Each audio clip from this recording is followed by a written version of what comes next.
All right, we're going on to this Q&A. Again, want to welcome everyone to this Q&A. Question came in. And the question was, why do the tribes, or the Shvatim as they are known, why do the tribes, why do they use, why they have non-kosher animals as their symbols? In other words, the flags. Why do they use non-kosher symbols? And why the Jews in general give their children non-kosher names of non-kosher animals. Let's say they call a kid Ari, right? Right? Ari's a lion, right? Or Aryeh, or a dove, right? Dove is a bear. Or Velvel. Yeah. Why do they use non-kosher animals for names? Yeah, very it's a good question. Very, very good question. So we see, if we look at a lot of times, non-kosher animals in the Torah are used. Let's say bees, wolves, bears, lions, foxes, weasels, right? There are a number of non-kosher animals that, Jews are compared to, or that are used in imagery. Yeah, or maybe as symbols, right? So certainly, what do they have in common? Right? They're all not kosher animals, very simple. And they're all Hebrew and Yiddish names. They're Jewish names. They're used for Jewish names. So, kind of a strange thing that, the tribes and people in general will name their kids after non-kosher animals because, the rabbis tell us there's great significance on a person's name, right? For good or for bad, right? Take somebody like Nimrod, right? Nimrod was a great warrior, powerful person. What does the word Nimrod mean? It comes from the word memrej, dalit, merit. What is a merit? Rebellion. Brought rebellion to the world, rebellion against God, right? Significant. Names are significant, right? Even the name Yishmael, right? Yishma means hear, to hear, and Kel means God's name, like God heard his cry, right? So they're significant. It can affect a person's trajectory in life, or it could predispose a person to certain tendencies. Now, you have to understand also, just a side point, is that when a parent gives a child a name, seemingly it's prophecy, right? They're given certain level, obviously low level prophecy, but why does a parent choose a name for a child? Say, popped in my head. Yeah. Even if they're naming after a loved one, right? Grandparent, great grandparent, whoever, it may be, but why them? Why didn't they give a name to someone else? So it's a certain level of prophecy, right? That God gives the person when they choose, right? When they choose a name. So why do we say a person can be predisposed to certain tendencies? Because the verse tells us, mention the righteous for a blessing, but the name of the wicked shall rot. Right? Where is that? That is Proverbs chapter 10, verse 7, in case anyone wants to look it up. So they caution us, rabbis tell us, be careful. You want to name children after good character traits. Right? The Gemara says. So the question will be, also, we're not going to compare children to negative traits of impure animals. Right? A person never say, shouldn't say, we stop jumping around like monkeys or shouting like hyenas. It can have a negative spiritual effect. Right? Even if we don't see it now, it can have a negative spiritual effect. Paleo, says that we can have a negative effect. Many are careful not even to show non-kosher animals to very young children. Right? And what if a kid has, his favorite teddy bear? Yeah, can have his favorite teddy bear or whatever the non-kosher animal, is. Some are stringent not to have non-kosher animals even as dolls or even as whatever, stuffed animals. But we see, as the question bears out, again, it's a good question, why do we see many Jews, right, especially from Ashkenazi communities, why do we see they use non-kosher animals for names, right? So that essentially the question, right? That's essentially the question. So one answer.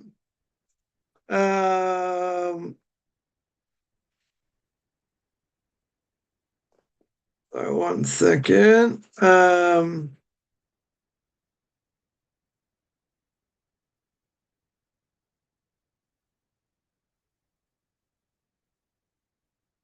So what's the answer? So essentially, what is the answer? So you see also, before both Jacob and Moses died, 12 tribes compared to some of them, various animals, various non-kosher animals. Devorah was named prophet for this, meaning, what does Devorah mean? It's a bee. Huldah is a weasel or a rat. So again, we have names like Aryeh, Shual, a fox. Aryeh is a lion, fox. Now, obviously, you're not going to compare child out of anger for that, right? That's not going to be good because that could, comparing them to negative traits and aspects of the animals, that's never good. So therefore, we want to imbue, if we're going to name a child, we're going to imbue them with good character traits of that animal, right? King Solomon says, learn the ways of the ants, right? Ant's a non-kosher animal, right? Where does he bring that down? Brings that down, Proverbs, chapter 6, verse 6. The Gemara says, even though it not been given, we'd learn modesty from the cats, not steal from the ants, etc. Eruvin 100b. Very good. Some say also that if a child passes away very young, or are sickly, let's say, or future children, should be given the name of an animal such as a tzvi hirsch, right, a gazelle, or a deer. Tzvi is a deer, right, or ayleib, right, as a lion, both in Hebrew and Yiddish, or zev wolf, right, as a wolf. So according to Kabbalah, we'll keep this hopefully relatively simple. The parents, again, we said, get a certain level of prophecy when they give a name. Some say that's going to conceal the greatness of certain souls. So they come down this world, the child may be given the name of an impure animal, right? In order to conceal the greatness, right? In order to conceal the greatness of the soul. Okay, so, as we do understand,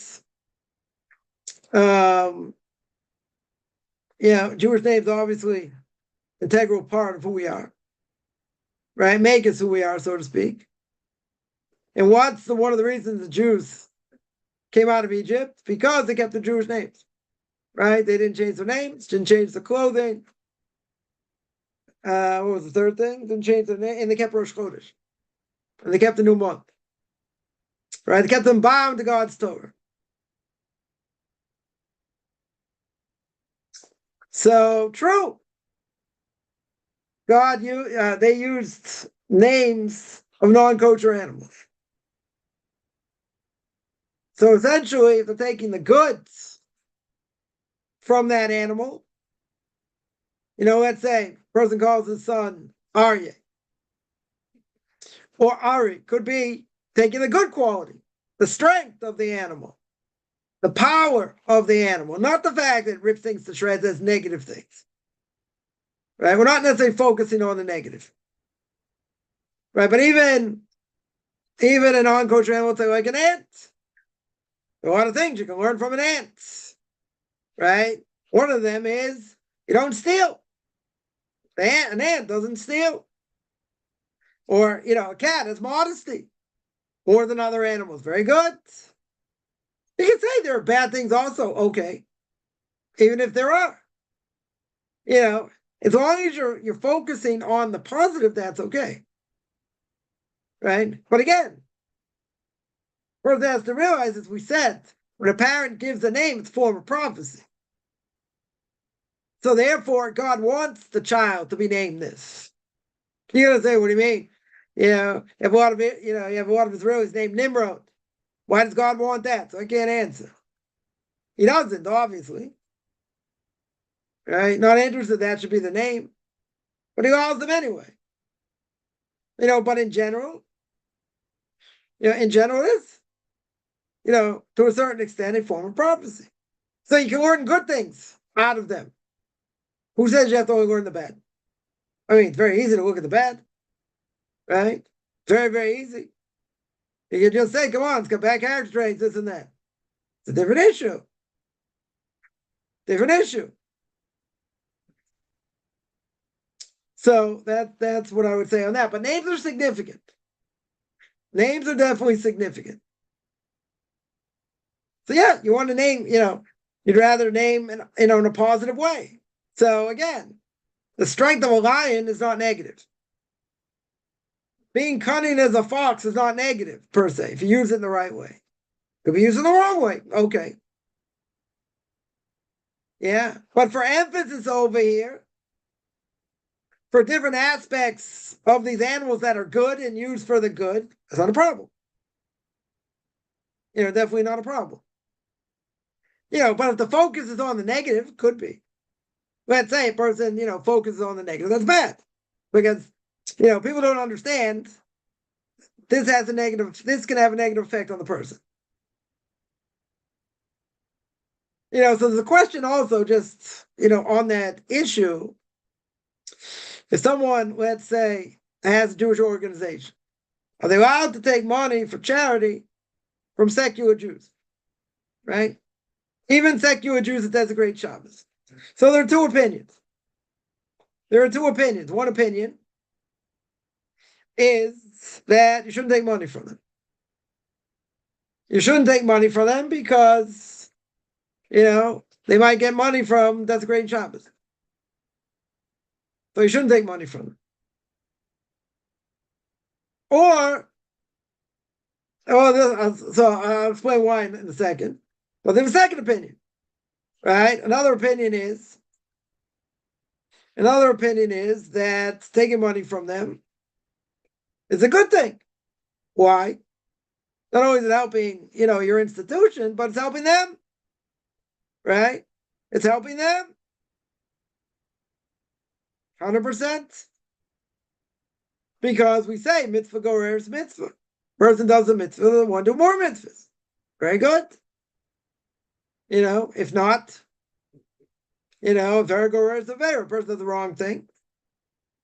Right? A person does the wrong thing, they're in trouble. Right? There's payback, so to speak.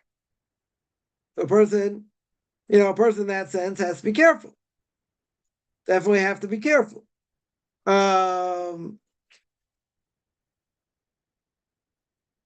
So that is what I would say. About that. Now there's a question. There's a question here that somebody asks. Question is, why did God choose to only use men to write the Torah and Tanakh? First of all, it was supposed to be written down. The oral law, right? We mentioned before, oral law was not supposed to be written down. It was never supposed to be written down. It's supposed to be passed down orally. That's why it's called oral law. But, and the only reason it was written down, the rabbis allowed us to write it down, is because if it wouldn't be written down, we would have lost it because of the impending exile. So really, it's a technical problem here. And that the issue really is the fact that it should have been written down. So why was it allowed to be written down? Because otherwise it would have been lost. And that is very true. Because, the Jews went into exile, would have been lost. Now the question is, why did God choose only men? Who says only men wrote it? Who says women can't write it? Writing a Torah scroll for a woman, yeah, that might be a problem. For a woman, let's say, to write something like that. And you say, well, what if she knows the laws? What if she knows all the laws? Yeah, could she write it? So you might say, well, what if it's that time of the month, right? She gets a period. She's allowed to write something holy, if she gets a period. So that might not be an issue, right? That might not be an issue. But what's the issue, though? If it's talking about writing a Torah scroll, right?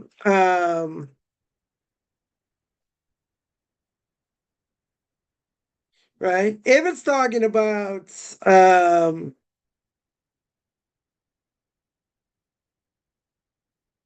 writing a Torah scroll, they don't have an obligation. Right? They don't have an obligation over here. Why don't they have an obligation? They're exempt. They're certainly exempt. They're going to be exempt by mitzvahs that are bound by time.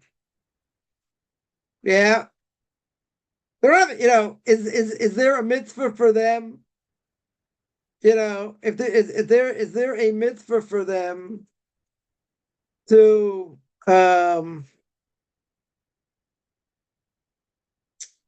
hear the Torah during the week? So it's the kind of Ezra.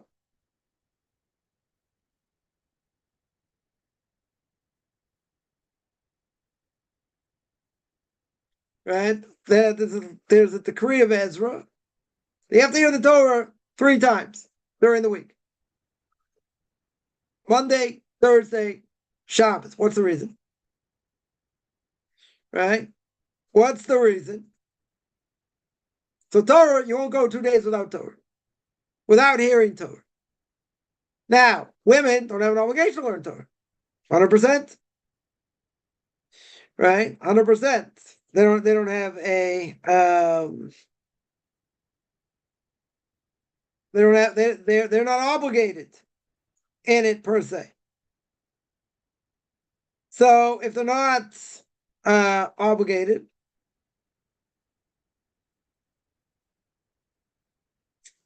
right? They're not obligated.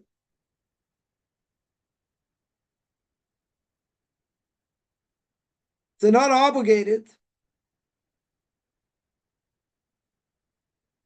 right? Then how can someone fulfill their obligation for someone who's not obligated, right? Per se.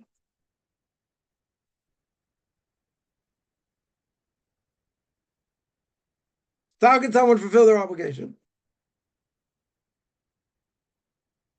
So therefore, it should be forbidden.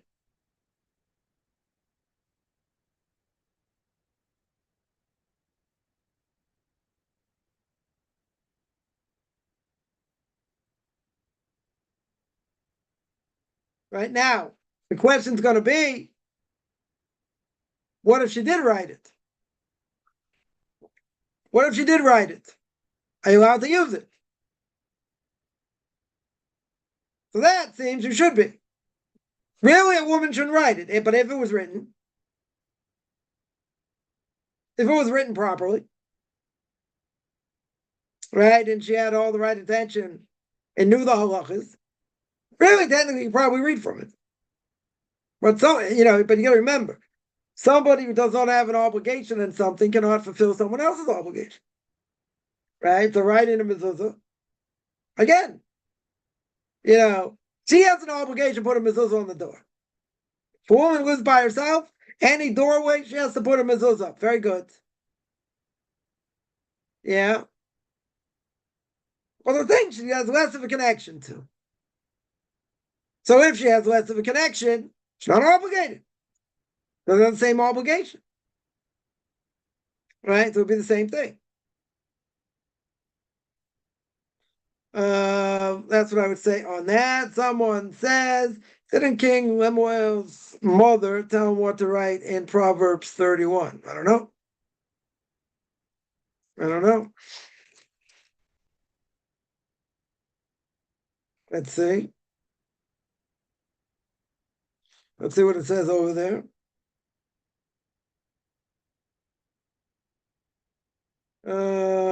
At a prophecy.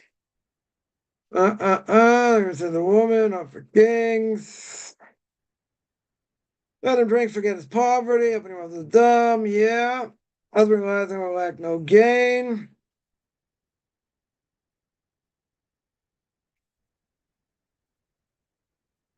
That could be prophecy.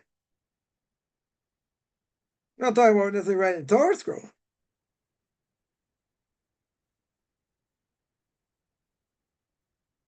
Right, I don't talk about that. So the prophecy, the mother chastised them. Okay.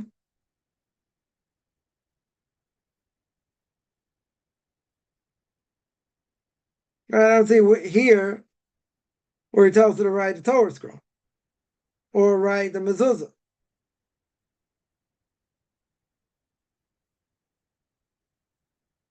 I mean, it's what we say on Friday nights, right? Eishes Chayil.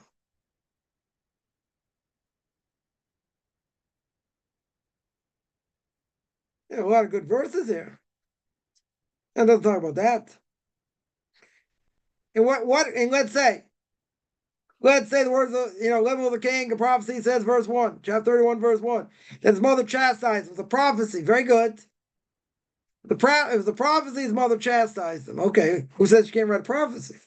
Who said she can't write that down? We're talking about Torah scroll. We're talking about mezuzahs. We're not talking about that. Why shouldn't she be allowed to write that? Shouldn't be a problem. Someone asks, can Jews keep cats and dogs? So again, this is the whole question. Having a non-kosher animal in your house. It's pets. So I tell you, in ultra-Orthodox homes, people don't have pets. They don't have non-kosher animals running around. So a person's more modern, let's say, they probably have pets. Right? They probably have pets. Um,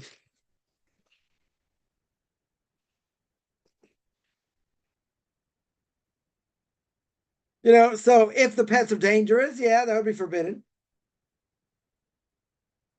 That would be forbidden. Now, it's interesting. What about dogs, let's say? So,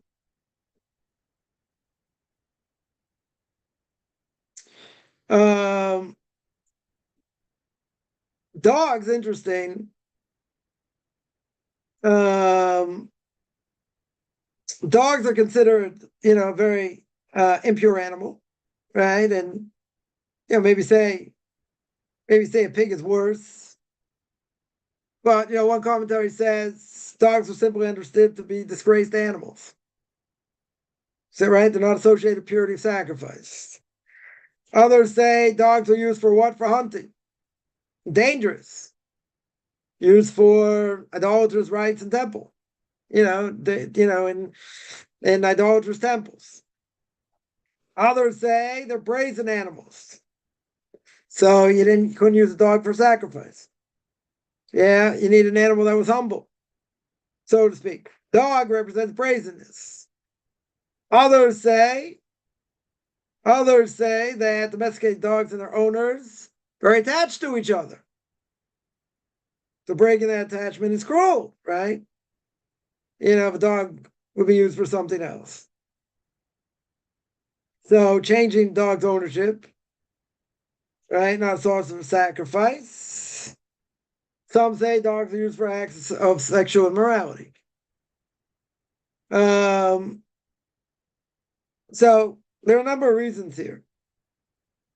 Even if some of them don't apply or may not apply, it doesn't really matter.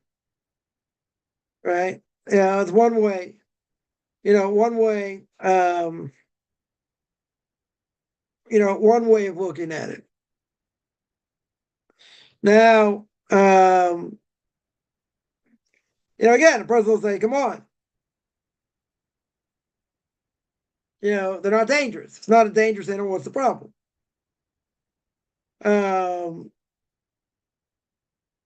Now,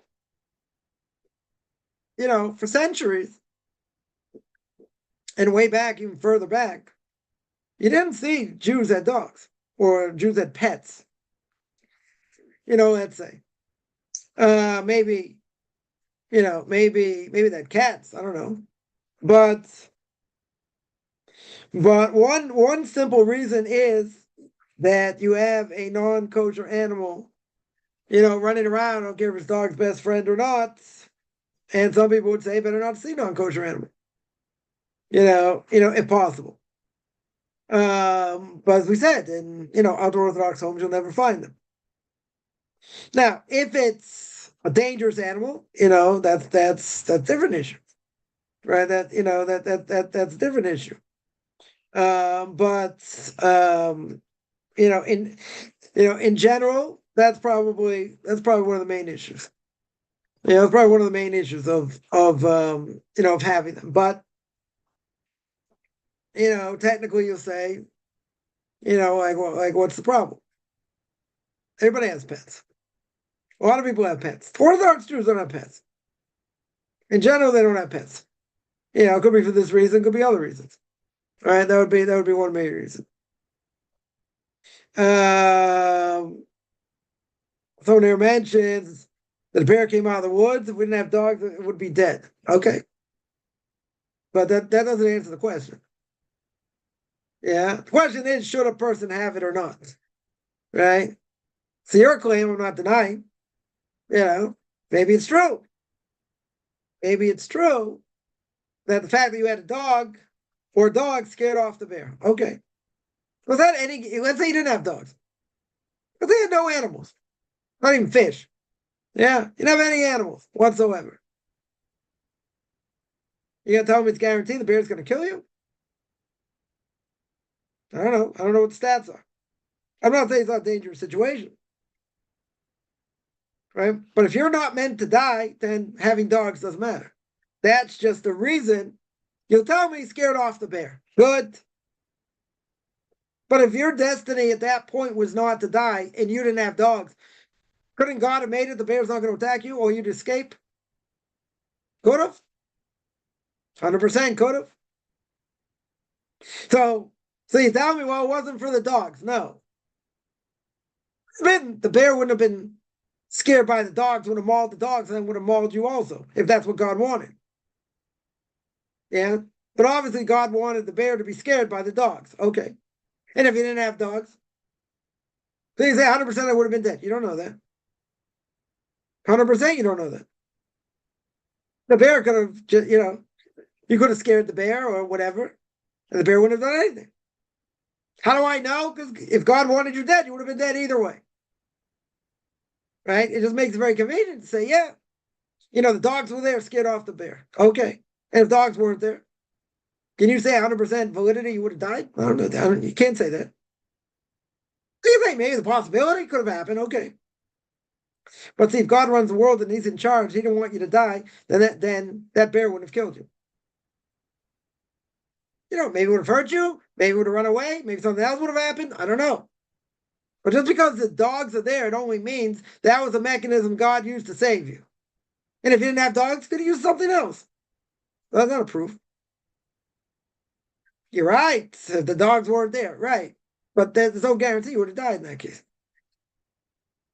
Not every time a bear comes and there's, no dogs around, the bear does anything. Sometimes it does. I don't know. I'm not a zoologist. I can't tell you. I can't tell you how often it happens, whatever. I agree. In this case, the dog scared it off. But God made the dog scare it off. And if God didn't want the dog to scare it off,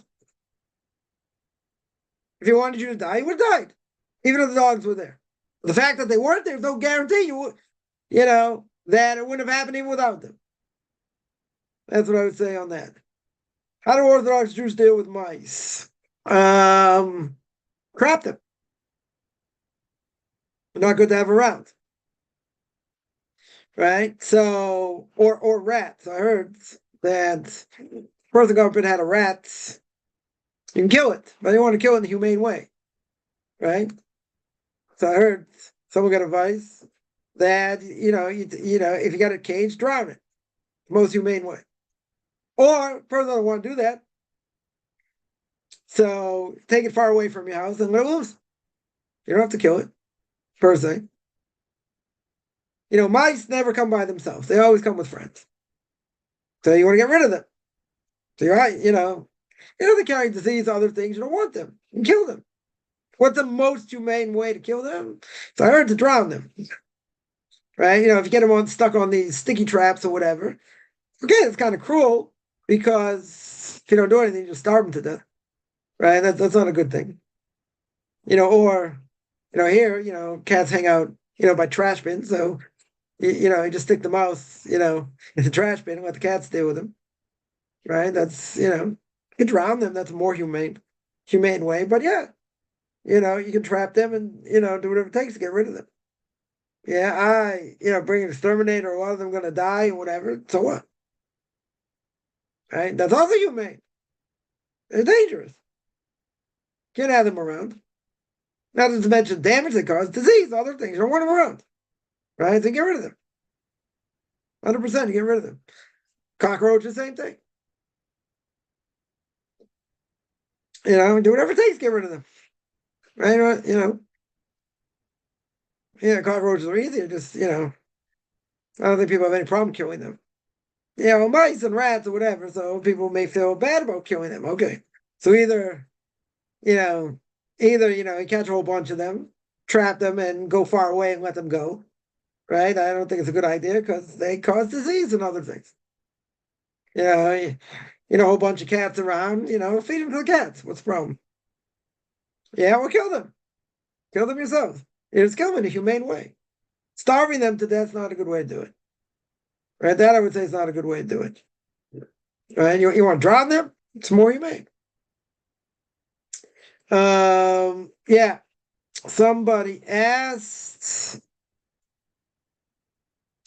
1 second. If you have them as pets, you won't want to eat them. All right, but you're not allowed to eat them anyway. Yeah. So, what's the, that's not the point, though. The point is not whether you're going to eat them or not.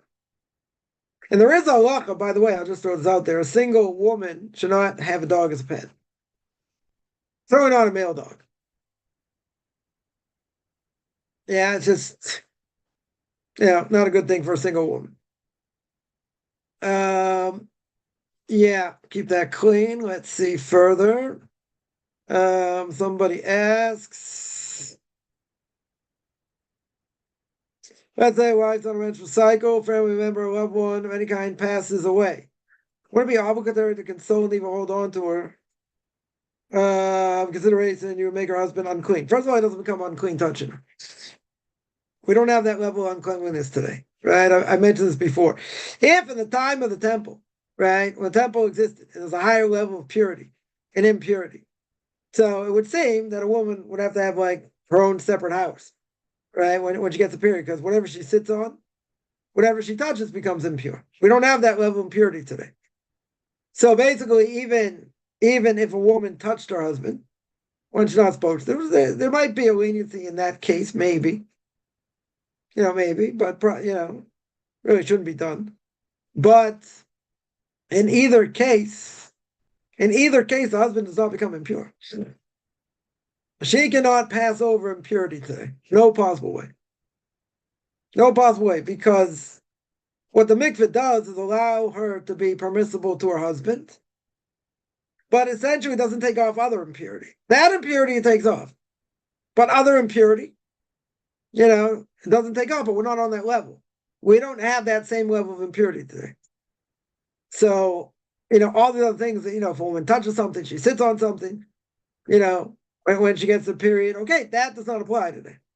That 100% doesn't apply. There are restrictions between husband and wife. Can't touch her, can't pass things to her, right? Different things. Different things. But the mikveh does purify. makes her permissible to us, doesn't purify everything, right? But again, we don't have that level either way, right? For that way back, it will pure. Let's make clear, it will purify her for the sake of being permissible to her husband, but that's it. That's it.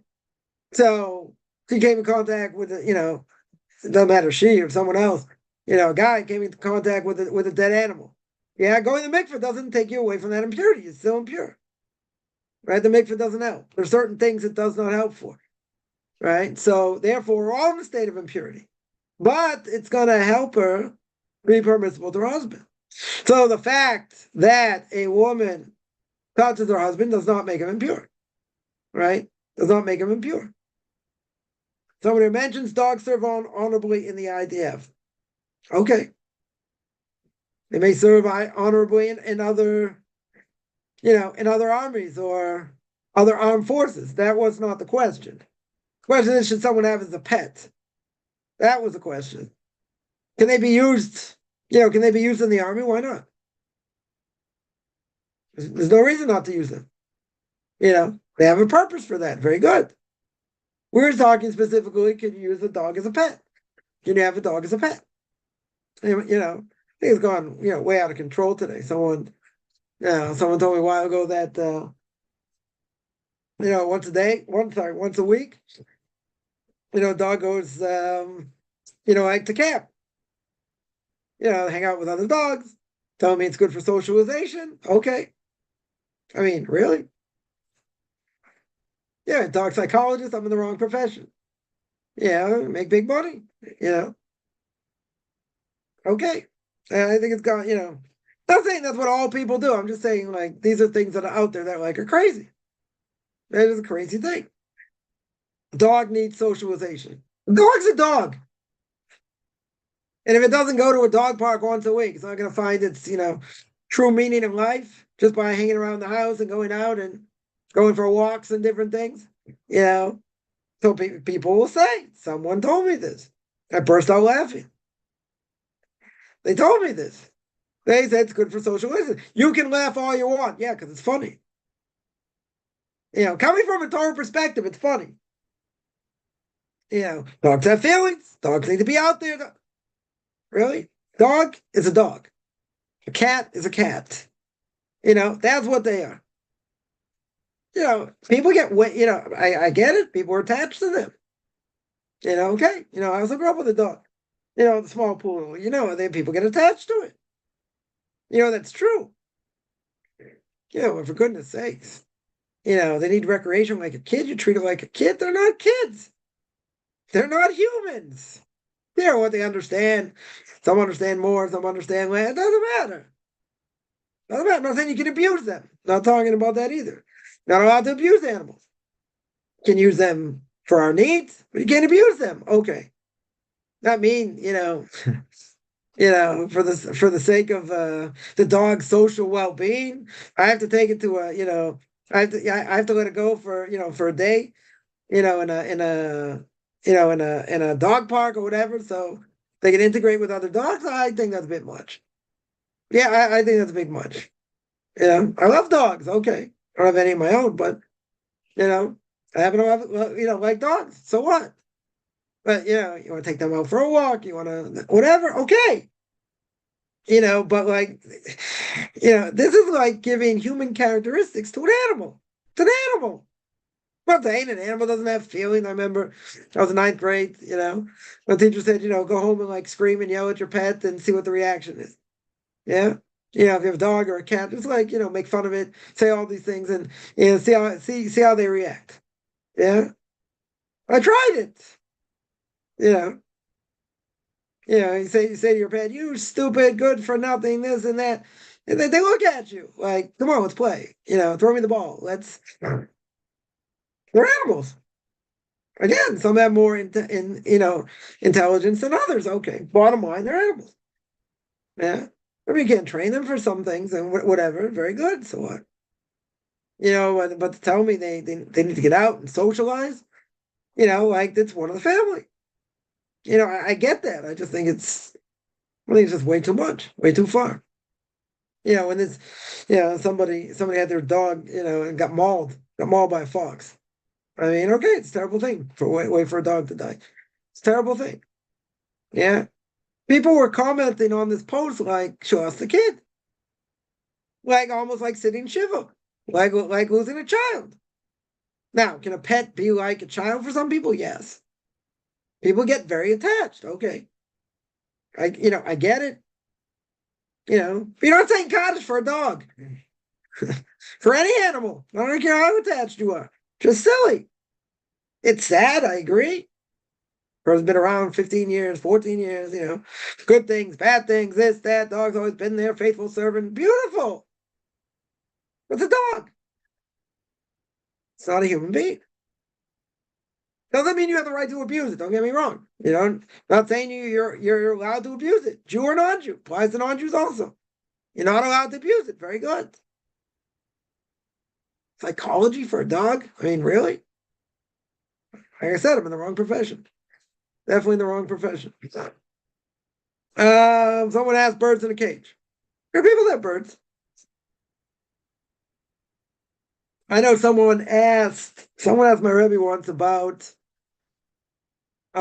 what's it called? About rabbits. You're allowed to have rabbits. So I said, if you want to have rabbits, keep them outside the house. Whatever, as long as they're protected, whatever, you keep them outside the house. Don't bring them in. Because again, they're non-kosher animals. But you go through history, Jews didn't have dogs. They didn't have pets. Say it's a more modern phenomenon. Orthodox Jews, let's say. I was in South America, no one had kids, everyone had a dog, though. Everybody had pets. And nobody on the street I lived on, almost nobody had kids. Some did. Most people didn't. Everyone had a dog. Everyone had a dog. A lot of people have pets. I get it. Not a Jewish thing. Definitely not a Jewish thing. You know what I'm saying? But is it really forbidden? Again, non-kosher animals person should have in their presence. There's a negative influence. That's a negative influence. Listen, I also grew up in the Western world. I understand the attraction. But a person has to remember an animal's an animal. Yeah.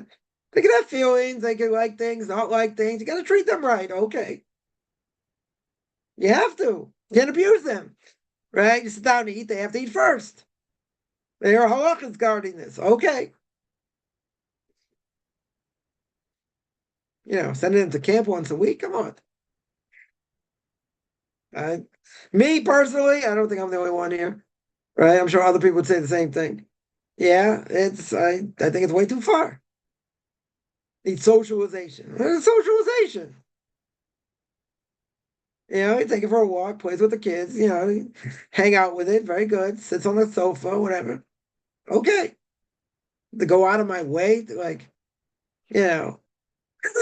expenses of feeding it, keeping it around and this and that. Okay. Send it to camp once a week for so socially integrate. Yeah, that's silly. I think personally that is silly. Right. The person, they said, oh, you might laugh at it. I say, you darn right I'll laugh at it. I think it's funny. Giving it more human characteristics. It's not a human. No offense to any animal lovers out there. It's not a human. It's a dog. Doesn't mean they can't have feelings and whatever, and you can't abuse them. Okay. I think people take it way too far. Way too far. Yeah. Let me see other questions here. Can I describe what the qualifications of the Messiah will be? Going to be a great warrior. It's going to be a great leader. Definitely going to be a great leader. Going to be strong. It's going to be one of his character traits. Definitely going to be strong. And what else? That's come from the tribe of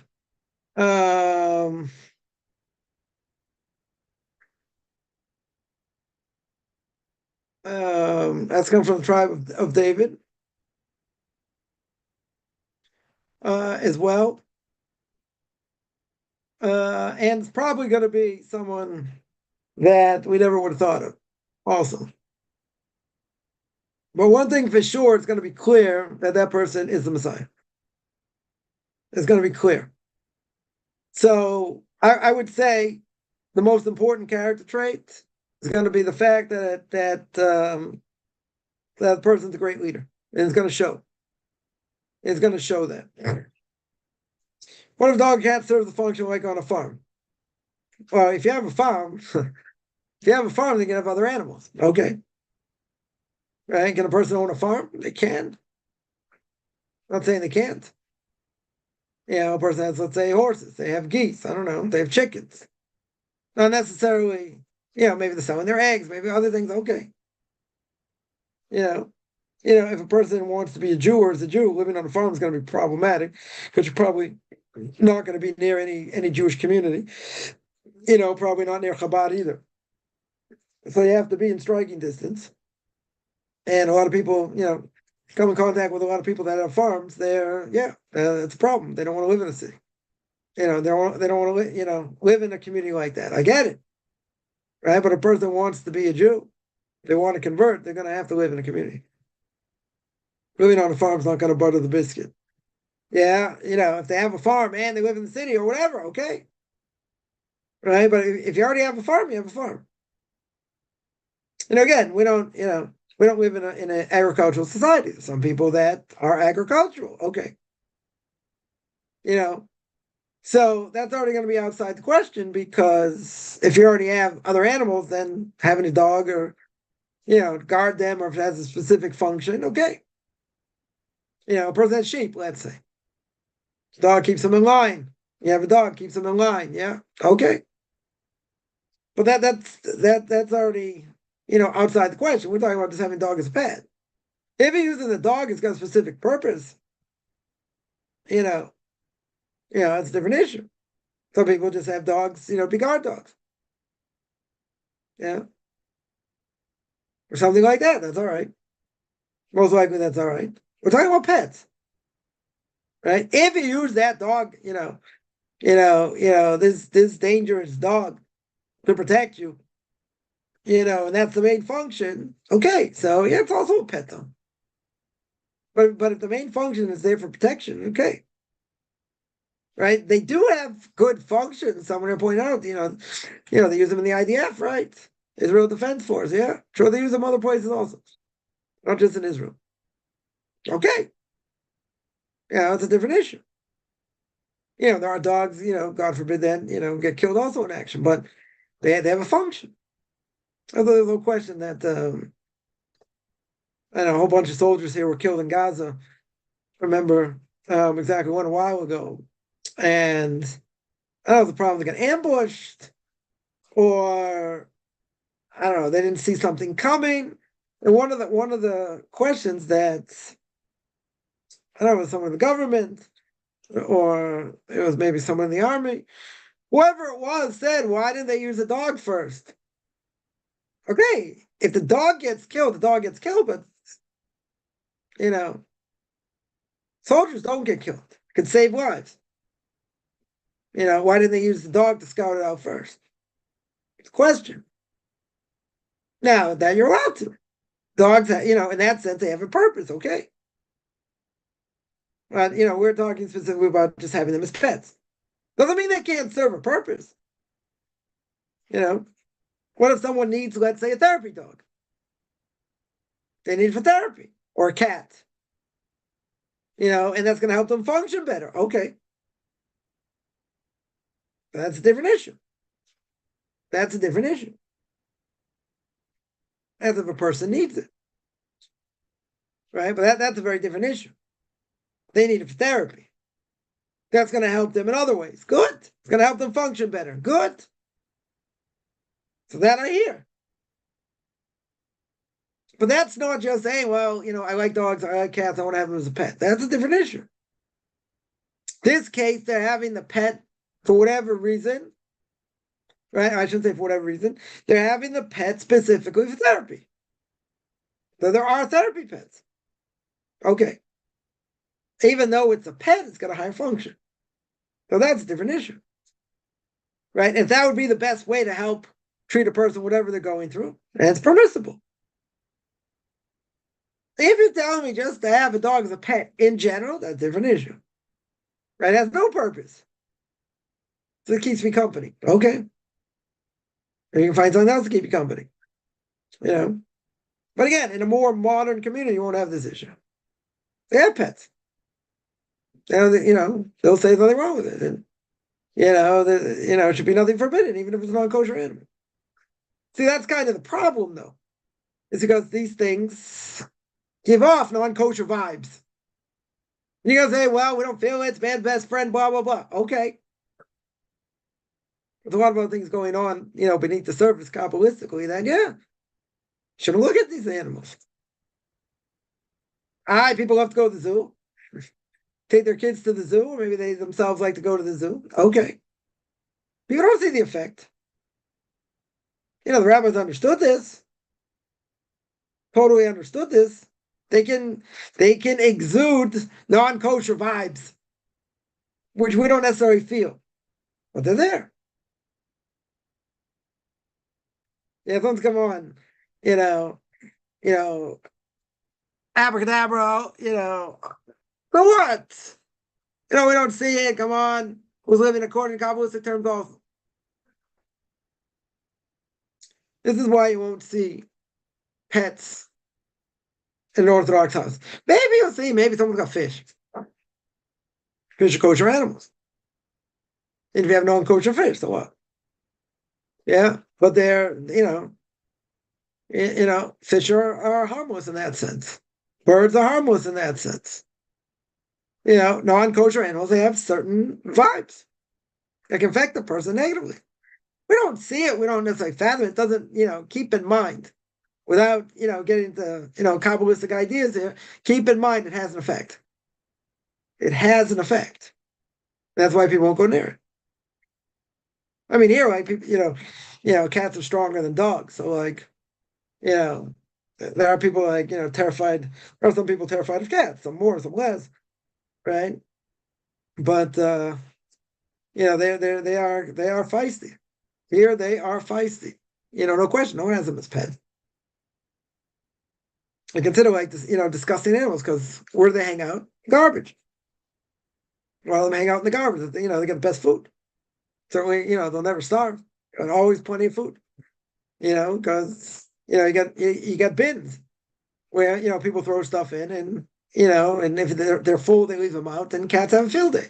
Even if they be filled, they squeeze themselves in there. Got plenty of food. Plenty of food. So sometimes they have problems with cats here. Here where I live, they have a problem with stray dogs, and these stray dogs are actually dangerous. Yeah, they're actually dangerous. You get surrounded by a bunch of stray dogs. They're, know somebody that did, and like, got a stick and like pounded them to get away. But those things you can trap and kill. They're dangerous. Stray dogs, wild dogs. They can be dangerous for sure. Right, but so that you're allowed to stop them any way you can. Because again, your life comes first, and they will seriously injure you. So since your life comes first, you have a right to protect yourself. Against them. Someone asks, farm in Israel. They have plenty of farms here. There are people that live on what we call moshav. That they have farms. Where I want to start my own institution and different things up north. A place called Yavniel. A lot of people have farms there. A lot of people have goats, chickens, right? A lot of these places have it. A lot of these places have it. So yeah, a person wants to live up there, great. But again, that's a different thing. Why do people have farms? They sell the milk, sell cheese. They groom them, they sell the animals, they get them, when they're younger, they sell them, make money from it. Sure. That's a different issue. Yeah, but they have a farm. What's the problem with having a farm? Again, but they're living, with a religious community around. You're not living in the middle of nowhere. I mean, some of these places are, but like, they have a religious infrastructure. Place Yavniel got, tens of Breslover, Hasidim there. You got other Bali Tshuva and converts there. But there are a lot of people who have animals there. But again, what are they using them for? They're using them to produce more, make money from it. Someone says, being a marine biologist, archaeologist kosher? Marine biologist, I don't see a problem with it. An archaeologist is, I would say, it's more of a problem because a lot of it's heresy. A lot of it's just outright heresy. Archaeologists are not the best friends of Orthodox Jews because they make a lot of claims that go very much loggerheads against the Torah, right? I don't want to go into it now; it's a much bigger topic, but just keep in mind that a lot of their things that they say and they do are total heresy. So being an archaeologist in general is a problem because you're not going to get, unless a person's learning from somebody that holds the values of the Torah. That might be different. But, just because archaeology says things does not mean it's true. They're making a whole bunch of assumptions, on things that they find, which, again, they're assumptions. They're definite assumptions, not in fact. Totally not in fact. So, a lot of things in archaeology today very much go against the Torah and Tanakh on purpose. To say, oh, Torah says this and whatever, but it's not true. Well, their facts are skewed. Their facts are definitely skewed. Someone says suggestion that a person that has a farm, he can do in Israel, yeah. I'm saying most farms for most people are not conducive to a Jewish community. Certainly in the States, probably other places also. Probably far away from Jewish community. There was somebody in the States that wanted to start like a community, based around farms. Have a whole bunch of people farm, and have a religious community. But I don't think it ever got off the ground. Right? Why wouldn't it get off the ground? Because not enough people would be interested. You only have a handful of people probably be interested. That's why it probably never got off the ground.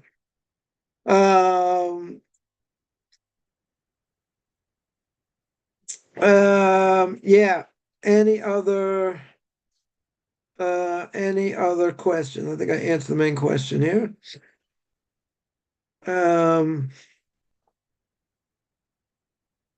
Yeah, I think I definitely answered that. Yeah, any other questions?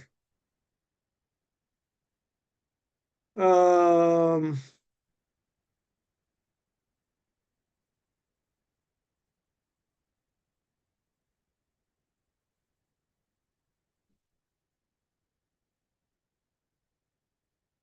Someone says same with science. What they tell us they've proven what is true are two different things, right? Right? They make write papers full of claims that you can't check, right? Things that, yeah, people believe in it, blind faith also. Yeah, they make a lot of claims. That doesn't mean the claims are true, right? Also very true, right? Does not mean for in any way, shape, or form those claims are true. They say a lot of things, and they make it sound very good and whatever, but doesn't mean for any in any way, shape, or form it's true. Someone here mentions, definitely some degree. All of Argonaut does that. Some are 100% following the trail of history. All right, but again, what is history? I studied history back in the day. What is history? History is his story. So again, what they're claiming, they're following history. Who says their history is true? Who says the facts back up what they say? They make claims, but who says the claims are true? Plenty of biases, a lot of biases, that they have. So their biases make what they say, as English would say, a bit dodgy. Yeah, because they don't proof. They make a lot of claims, they're not proof. The Arabs are a good example, but we don't want to necessarily use the Arabs. But they claim all kinds of things that are just not based in fact at all. So maybe you can't use them, as an example. But again, they have theories and conjecture things, and real proof. A lot of it's theory. Yeah, theory that that people claim is true, but it's theory. Yeah. Any other questions? Theory. Here, someone here points out, very good, right? Historical evidence all down to interpretation, right? There's bias, right? They found tablet proving Abraham buying the land from archaeology. Okay. Listen, there are things that back it up, that back up what the Torah says, no question. But I'm saying most things in archaeology try and disprove Torah, go against Torah. But doesn't mean it's true. That way, you know, someone here says also they dismiss Jewish claims because full of religion, yeah. Except Greek and Egyptian claims, yeah. True. Again, where are the proofs coming from? Where are the biases coming from? You have to see. It ain't coming from the Torah, a lot of it. He had one archaeologist, maybe. He had Vendel Jones, right? Famous person who basically brought back the Noahide movement, and they made the Indiana Jones movies after him. Yeah, but he was an archaeologist pursuing truth and Torah. Okay, not too many like that. And a lot of their stuff is it's just non-proven garbage. Just haven't proven anything. Yeah, talk a big game, very good, but like I don't have any proof. But a lot of stuff in the Torah has been proven through papyrus, other things. And even if I would say, the Torah is proven through, real proof, in archaeology, let's say, even if it only proved 30%, guess what? That's a huge number. Because the other 70% say, well, they didn't prove that. But they proved that the Jews were in Egypt. That's most of the book of Exodus. They proved that through papyrus. They've proven that, that Abraham, bought the land. So, got a claim to that. So even if they prove, let's say 30%, and we have clear-cut proof according to that, the other 70%, right, you can say, well, they didn't find proof for that. Okay, so what? Or they didn't find proof. First of all, it doesn't mean the proof doesn't exist. And second of all, the fact that you have, some proof, you can take a little bit of leap of faith and say, well, they found proof for this. They probably have proof for other things also. The other things must fall in line. If these are true, why wouldn't the others? You want to tell me the other things aren't true and these are? You can say part of the Torah is true, not part of the Torah is not true. But if you found proof of that, that would lead me to think that probably the other stuff is probably true also. So when I mentioned they know about Indiana Jones, well, you want a lot of useless information from me. That's one of them. But that's what the movies were based on. They were based on what he did in archaeology, not exactly the stories, but they were based on him. That that is true. So you get some useless information, but yeah, it's kind of interesting. Someone who says evidence, but interpretation is always biased, right? But again, two people can look at the same thing, come up with different conclusions. Very true. Very, very true. So it's perspective. If you're not coming from a Torah perspective, what are you going to do? And come against it. Try and disprove it. And that's what normally happens. What should you do if they come in contact with an unclean animal? Nothing. Nothing to do. You want to go to a stream, you want to go to a mikveh, immerse yourself, take a shower. Okay. None of this takes off that, we don't have that level of impurity. It's nothing to do. There is nothing to do. Yeah, any other questions? In other words, it doesn't affect you. It won't affect you in the same way as it did before.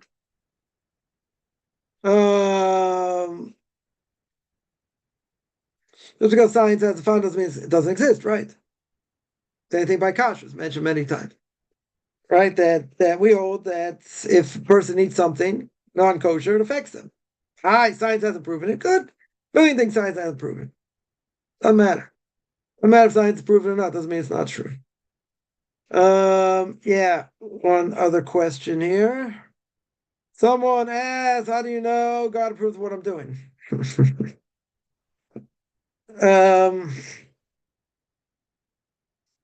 Hard question.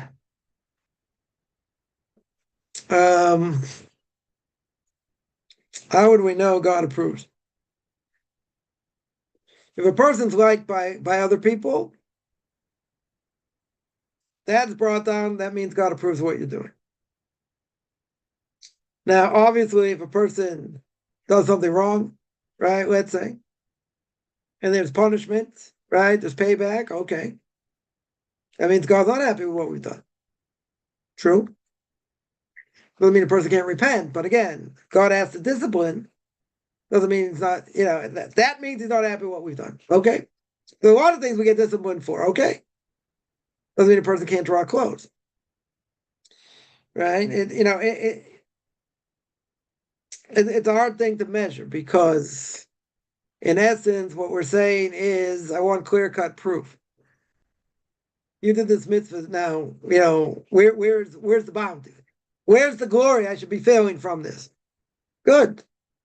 If a person is going in the right direction, even if they have setbacks, that doesn't mean God doesn't approve of what they're doing. It means God has to discipline them. Okay. God has to discipline them to do something wrong. Doesn't, even if a person's not doing the right thing, we always, a lot of times we don't do the right thing. Or sometimes, let's say better, sometimes we don't do the right thing. So God has to discipline them doesn't necessarily mean, he hates us. He wants us to repent. Very good. If a person wants to go in the right direction, God will help you. If a person goes in the wrong direction, he won't stop you, right? So, God approval in general, it's hard to know.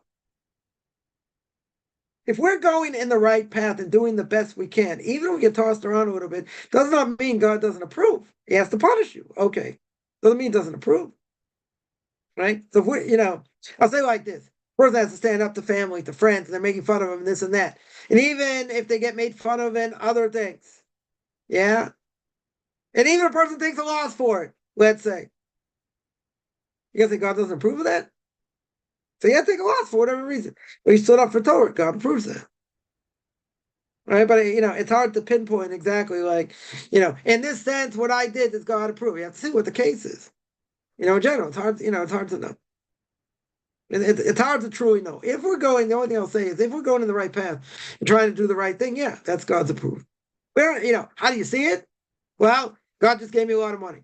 That doesn't mean he approves, right? You can't pinpoint it. You can't say, oh, this thing happened and God approved. This thing happened. You can't say that. It's very hard to say that. Right? But if we're going in the right direction, even if things are hard, doesn't mean God's not happy with what we're doing, even if we struggle.